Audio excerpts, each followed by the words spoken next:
छत्रपती संभाजीनगर रोडवरील गंगाधरी येथील भीषण अपघाताचे प्रमाण वाढत आहे। एक महिन्यापूर्वी एसटी बस व अल्टो कारच्या अपघातात 2 महिलांसह एक पुरुष मृत्युमुखी पडल्याची घटना ताजी असतानाच आज दुपारी 1च्या दरम्यान छत्रपती संभाजीनगर रोडकडून येणारा तरुण पवन भगवान सोर वय वर्ष 19 राहणार जगदनेवाडा नांदगाव गाडी क्रमांक MH 17 AA 82 69 ने प्रवास करत होता।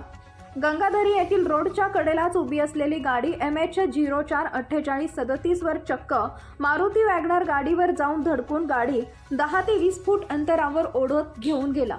त्याचा वेग किती असेल याचा अंदाज आपण व्हिडिओत बघू शकता।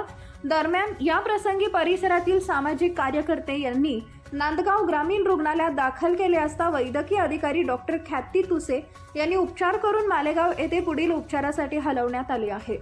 अपघाताची माहिती मिळताच सोर